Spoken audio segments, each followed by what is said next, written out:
खुशकिस्मत होते हैं वो लोग जिन्हें आत्मनिरीक्षण करने का समय मिलता है, वरना तो पूरी जिंदगी दो वक्त की रोटी कमाने और जिम्मेदारियां निभाने में बीत जाती है।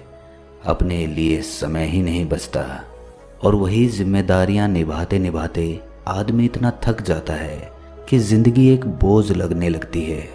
उसमें कुछ मज़ा नहीं रहता, कुछ उमंग, कुछ उत्साह, जोश जिंदगी से गायब हो जाता है।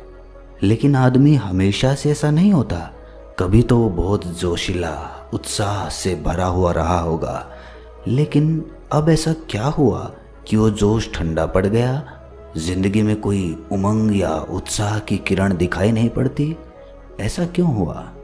आज के जिस बौद्धिक ज्ञान पर हम चर्चा करने वाले हैं, उसका विषय यही रहने वाला है कि जीवन को जीने की नई शुरुआत कैसे की जाए। वही उत्साह, वही उमंग, वही जोश और वही नयापन फिर से कैसे वापस आए। ये मध्यकालीन समय की बात है। ये उस वक्त की बात है जब तथागत आत्मज्ञान को प्राप्त कर चुके थे। उनके असीम ज्ञान की चर्चा पूरे विश्व में फैलने लगी थी और तथागत की ये प्रसिद्धि देखकर शहर के बहुत से युवाओं में आत्मज्ञान प्राप्त करने की होड़ लग गई।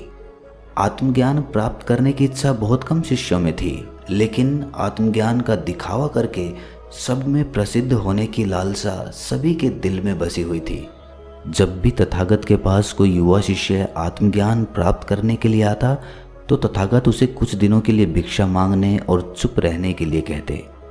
शुरुआत में तो हर शिष्य पूरा मन लगाकर भिक्षा मांगने का काम करता था, लेकिन जैसे जैसे कुछ समय बीतता था, उनकी भिक्षा मांगने में से रुचि खत्म होती चली जाती थी। अधिकतर युवा शिष्य अब किसी भी काम में रुचि नहीं दिखाते थे। एक दिन तथागत के एक प्रिय शिष्य ने तथागत को पूरे युवाओं का हाल बता दिया और उस शिष्य ने तथागत से अनुरोध किया कि आप सभी के सामने कोई उपदेश दें ताकि उनकी हर काम में रुचि पहले की तरह बन जाए और वो आत्मज्ञान प्राप्त करने के मार्ग पर हमेशा हमेशा के लिए चलते रह सकें। उस शिष्य ने तथागत से हाथ जोड़कर कहा कि हे तथागत, एक आप ही हैं जो भटके हुए युवा शिष्यों को सही मार्ग दिखा सकते हैं। कृपया करके अपने पावन उपदेशों से हम सभी का मार्गदर्शन जरूर करें। बुद्ध ने उस शिष्य के सर पर हाथ फेरते हुए कहा कि भंते, आत्मज्ञान के मार्ग पर तो आदमी को खुद ही चलना पड़ता है। जब तक उसके अंदर अपने आप से आत्मज्ञान प्राप्त करने की इच्छा नहीं उठेगी, तब तक वो आत्मज्ञान प्राप्त करने का सिर्फ दिखावा भर करेगा, लेकिन उसकी आंतरिक शक्ति अपनी परिपूर्णता में कभी काम नहीं कर पाएगी। लेकिन फिर भी तुम चाहते हो कि मैं तुम लोगों को सही राह दिखाने के लिए कोई उपदेश दूं, तो कल संध्या समय यही उपदेश रहेगा कि जवानी में आदमी का मन बूढ़ा क्यों हो जाता है। अगले दिन संध्या समय अपना उपदेश शुरू करते हुए तथागत ने एक युवा शिष्य से पूछा कि रास्ते में चलते हुए अगर तुम्हारे पैर के नीचे कोई सांप आ जाए तो तुम क्या करोगे? उस युवा शिष्य ने जवाब दिया कि हे तथागत, अगर मुझसे ये गलती हो जाती है तो मैं वहाँ से भागने में ही अपनी भलाई समझूंगा, क्योंकि सांप पलट कर मुझ पर हमला भी कर सकता है। इसीलिए मुझे सतर्क रहना होगा और जल्द से जल्द वहाँ से भाग जाना होगा।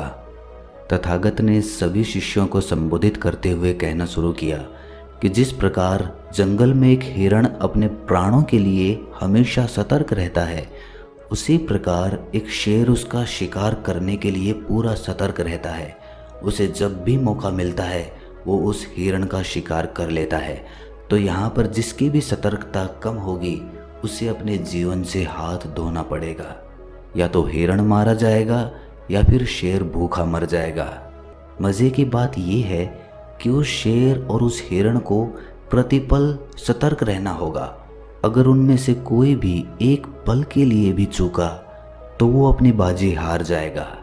लेकिन हम मनुष्य कभी भी ये नहीं सोचते कि कभी भी कोई भी सांप हमारे पैर के नीचे आ सकता है। इसीलिए हमें सतर्क रहना चाहिए। हम अपना हर कदम पूरी बेहोशी के साथ उठाते हैं, क्योंकि हमें हमेशा यही लगता है कि हमारे पैर के नीचे कोई कंकर भी नहीं आ सकता, तो सांप आना तो बड़ी दूर की बात रह गई। इसीलिए हम धीरे धीरे बेहोशी में चले जाते हैं। तथागत ने अपना उपदेश आगे बढ़ाते हुए कहा कि जब तुमने बचपन में चलना सीखा होगा तो तुम सब ने एक एक कदम बड़ी होशियारी, बड़ी सतर्कता और बड़े होश पूर्वक रखा होगा। लेकिन जैसे जैसे तुम चलने में माहिर हो गए वैसे वैसे तुम्हारा चलने पे से ध्यान हटता चला गया और तुम बेहोशी में चले गए। अब जीवन में कोई भी कदम बढ़ाना तुम्हारे लिए सतर्कता नहीं रहा। अब साधारण चाल चलना तुम्हारे दिमाग के लिए एक आदत बन चुकी है और उस आदत को दोहराने के लिए आपको सतर्क रहने की कोई ज़रूरत नहीं पड़ती। इसीलिए आप धीरे धीरे बेहोशी में चले जाते हैं। अधिकतर लोग जब जीवन में एक ही प्रकार का कार्य करते रहते हैं तो धीरे धीरे उस कार्य में से उनका मज़ा ख़त्म हो जाता है। अब उस काम को करने में उन्हें कोई रस नहीं आता, बस वो आदतन उस काम को कर रहे होते हैं। और इसी वजह से हमारी ज़िंदगी के ज़्यादातर काम आदतन होने लगते हैं जिनमें कोई रस नहीं रह जाता और धीरे धीरे हमारा ज़िंदगी में से रस ख़त्म हो जाता है। कोई जोश, कोई उत्साह, कोई उम्मीद दूर दूर तक नज़र नहीं आती है। हम सांस तो ले रहे होते हैं लेकिन अंदर से पूरी तरह से मर चुके होते हैं। तथागत ने सभी शिष्यों से सवाल किया कि अपने जीवन में अगर एक ही काम को बार बार करना हो और फिर भी उसमें रस बना रहे, उसमें सतर्कता बनी रहे, उसमें एक उत्साह हो, जोश हो किसी भी काम को करने में, चाहे वो काम हमें 1000 बार ही क्यों ना करना पड़े, तो वो किस प्रकार संभव हो सकता है। जब कोई शिष्य जवाब नहीं दे पाया तो तथागत ने समझाना शुरू किया कि आदमी को जब भी ऐसा लगता है कि उसने उस काम से सारा ज्ञान हासिल कर लिया है, उसे वो कला पूरी तरह से आती है, वो उसे परिपूर्ण तरह से समझता है, जब आदमी को ऐसा एहसास होता है तब उसका रस उसमें से ख़त्म हो जाता है, क्योंकि उसके पास उसके बारे में सीखने को कुछ बचा ही नहीं है।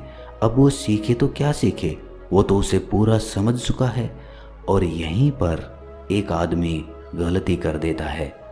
अगर आंखें खुली रखी जाएं, बुद्धि को स्पष्ट रखा जाए तो हर छोटे से छोटा काम भी आत्मज्ञान प्राप्त करने का एक रास्ता बन सकता है। तथागत ने अपनी बात आगे बढ़ाते हुए कहा कि किसी काम में से चुस्ती, उत्साह या जोश खत्म होने का दूसरा बड़ा कारण होता है कि हमें लगता है कि हमारे पास बहुत समय है, हम तो हमेशा जीवित रहेंगे। और अपने अवचेतन के इसी विचार के कारण हम हर काम बड़ी ही बेहोशी के साथ करने लगते हैं।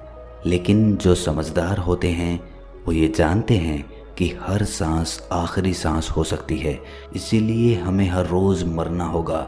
अपनी सारी चिंताएं, सारे मन के द्वेष, सारी छटपटाहट दिन के ख़त्म होते होते हमें अपने मन से भी उतार देनी होगी और हमें ये विचार पैदा करना होगा कि हर दिन एक नया दिन होता है, एक नया जीवन होता है और वो जीवन शाम होते होते ख़त्म हो जाएगा। इसीलिए आपके पास सीमित समय है, उसी सीमित समय में आपको आत्मज्ञान प्राप्त करने के सारे तरीके अपनाने होंगे। आप उस आत्मज्ञान को पाने के लिए गैर जिम्मेदाराना नहीं हो सकते, क्योंकि वही जीवन का असली निचोड़ है। उसके लिए हमें चुस्त रहना होगा, हर दिन को जीना होगा, हर सांस को भरपूर तरीके से जीना होगा और ये एहसास करना होगा कि हम चाहे जिस काम को भी करें वो काम अपने आप में बिल्कुल नया है। चाहे हम उस काम को बार बार ही क्यों ना करें, लेकिन हमारी चेतना हमेशा नई होनी चाहिए। उसमें एक नयापन, एक ताजगी, एक उत्साह होना चाहिए। तब हमारे जीवन में परमानंद का उदय होगा, ऐसा आनंद जो निरंतर है, जो शाश्वत है, जो कभी नहीं मिटता, जो किसी चीज़ से बंधा नहीं होता। और जब हम निरंतर उस आनंद का एहसास कर पाते हैं तब हमें पता चलता है कि आत्मज्ञान का रास्ता कौन सा है, हमें किस रास्ते पे आगे बढ़ना है। फिर आपको किसी से कोई सवाल पूछने की ज़रूरत नहीं रह जाएगी, फिर आपको कोई वीडियो नहीं देखनी होगी। बस अब आपको आपका मार्ग मिल गया। अब आप निरंतर 24 घंटे अपने आनंद में रह सकते हैं, किसी काम को करते हुए भी या खाली बैठे हुए भी। आप निरंतर उस आनंद का एहसास कर पा रहे हैं। आपकी हर एक सांस आखिरी हो सकती है, इसीलिए आप अपनी हर सांस को जी रहे हो। आपकी चेतना में नवीनता है, उसमें ताजगी है। तथागत ने अपना उपदेश खत्म करते हुए सभी शिष्यों को कहा कि अभी हम सब रात्रि का भोजन करने के लिए जा रहे हैं। भोजन तो हम रोज करते हैं, लेकिन आज से भोजन का हर टुकड़ा हम इस प्रकार महसूस करेंगे जैसे कि हम पहली बार उस टुकड़े को अपने मुंह में ले रहे हैं, और इससे आपकी चेतना नवीन होती जाएगी, नई होती जाएगी।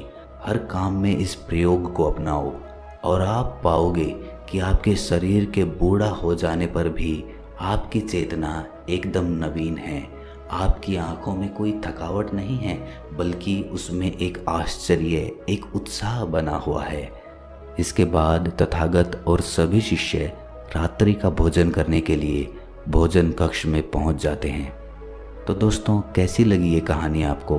कमेंट सेक्शन में ज़रूर बताना, और अच्छी लगी हो तो इस चैनल को सब्सक्राइब करके नोटिफिकेशन बेल को ज़रूर दबा देना, ताकि हम जब भी कोई ज्ञानवर्धक वीडियो डालें तो आपको तुरंत नोटिफिकेशन पहुंच जाए। तो मिलते हैं किसी अगली कहानी में, तब तक के लिए अपना ख्याल रखें।